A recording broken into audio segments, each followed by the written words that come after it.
Assalamualaikum warahmatullahi wabarakatuh. Perkenalkan, nama saya Reta Herliani dari kelas B Akuntansi dengan nomor pokok mahasiswa 102200038. Di sini saya bersama teman-teman saya, ada Sani Nur Aini, ada Mila Karmila, dan ada Bella Lestari. Kami sekelompok akan mempresentasikan atau menjelaskan tentang time value of money atau nilai waktu dari uang. Dan ini merupakan salah satu tugas evaluasi tengah semester pada mata kuliah manajemen keuangan. Nilai waktu dari uang.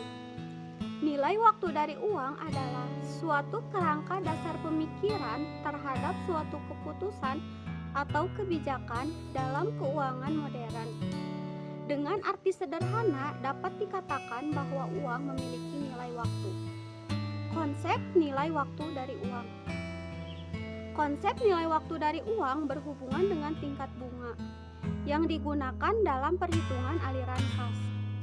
Nilai waktu uang sendiri terbagi menjadi dua, yaitu ada present value, nilai waktu uang yang saat ini, dan future value, nilai waktu uang yang akan datang. Future value adalah nilai waktu yang akan datang.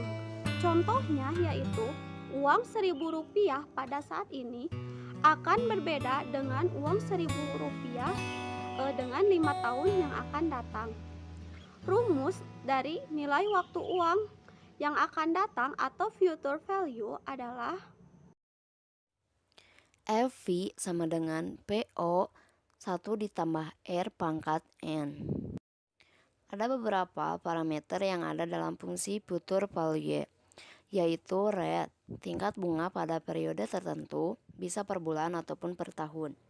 And per, jumlah angsuran yang dilakukan.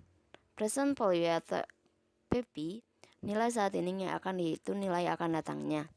Type, jika bernilai 1, pembayaran dilakukan di awal periode.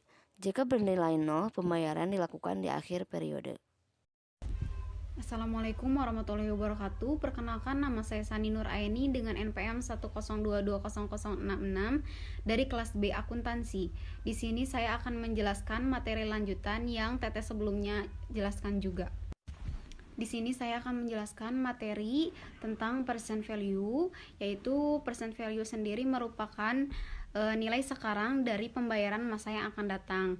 Yang dilakukan adalah dengan pemajemukan yang terbaik. Juga present value merupakan kebalikan dari compound value atau nilai majemuk, yaitu besarnya jumlah uang pada permulaan periode atas dasar tingkat bunga tertentu dari jumlah uang yang akan diterima di masa yang akan datang. Tingkat diskon atau discount rate adalah tingkat pengambilan atas suatu investasi yang beresiko sama yang didiskonkan. Rumus yang digunakan untuk present value yaitu PV sama dengan KN per 1 ditambah R pangkat N. Annuity adalah suatu rangkaian pembayaran uang dengan jumlah yang sama yang terjadi dalam periode tertentu. Rumus yang digunakan yaitu FV sama dengan KO kurung buka 1 ditambah R kurung tutup pangkat N. Bunga sederhana adalah bunga yang hanya dibayarkan pada pinjaman, tabungan, atau investasi pokoknya saja. Rumus yang digunakan FVN sama dengan PO kurung buka 1 ditambah I dikali N kurung tutup. Assalamualaikum warahmatullahi wabarakatuh. Perkenalkan, nama saya Mila Karmila, mahasiswa dari STIS STEMBI Bandung Business School dengan NPM 102020100 program studi akuntansi. Sebelumnya di sini saya akan menjelaskan atau meneruskan presentasi yang telah disampaikan oleh teman saya. Konsep terakhir dari metode time value of money yaitu bunga majemuk. Bunga majemuk adalah bunga yang dibayarkan atau dihasilkan dari pinjaman investasi yang ditambahkan terhadap pinjaman pokok secara berkala.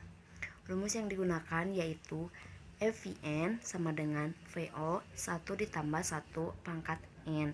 Contohnya seperti jika Anda menabung di suatu bank dengan nilai awal $500, maka nilai yang akan Anda dapatkan dalam 5 tahun ke depan adalah $805,26.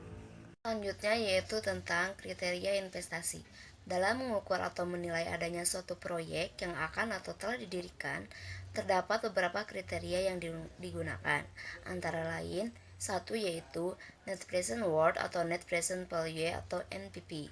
NPV adalah selisih antara benefit penerimaan dengan cost atau pengeluaran yang telah di present value-kan. Kriteria ini mengatakan bahwa proyek akan dipilih apabila NPV lebih besar dari 0. Dengan demikian, jika NPV memiliki nilai lebih kecil dari 0, maka proyek tidak akan dijalankan atau tidak dipilih. Yang kedua yaitu Gross Benefit Cost Ratio. Ini merupakan perbandingan atau rasio dari jumlah benefit kotor dengan biaya kotor yang telah di present value-kan. Kriteria ini memberi pedoman bahwa proyek akan dipilih jika gross benefit ratio memiliki nilai lebih dari 1. Maka sebaliknya, jika gross benefit cost ratio memiliki nilai kurang dari 1, maka proyek tidak akan dipilih atau tidak akan dijalankan. Saya Bella Lestari dengan NPM 102200043. Kali ini saya akan mempresentasikan mengenai IRR. Apa kepanjangan IRR? Yaitu Internal Rate of Return.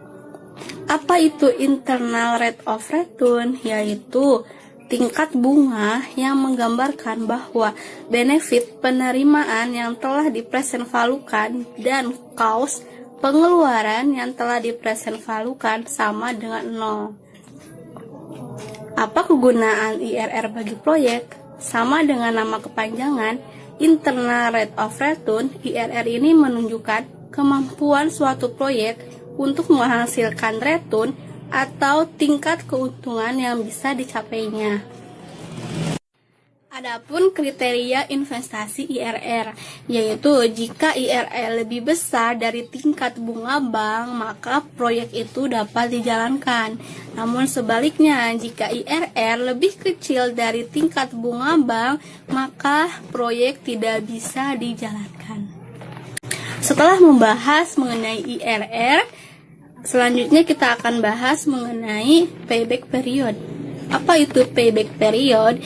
Merupakan jangka waktu periode yang diperlukan untuk membayar kembali semua biaya-biaya yang dikeluarkan di dalam investasi suatu proyek. Di dalam hal ini, biaya yang digunakan pedoman untuk menentukan suatu proyek yang akan dipilih. Jika suatu proyek itu bisa mengembalikan investasi tersebut dengan cepat. Sekian presentasi dari kami mengenai nilai waktu uang. Sebagai penutup, saya ingin mengutip pernyataan dari Walt Disney. Ia mengatakan, semua impian Anda akan terwujud jika Anda memiliki keberanian untuk mengejar mereka. Artinya, jika Anda punya impian, maka genggamlah impian tersebut, yakini dan kejar. Percayalah bahwa impian Anda akan bisa diwujudkan.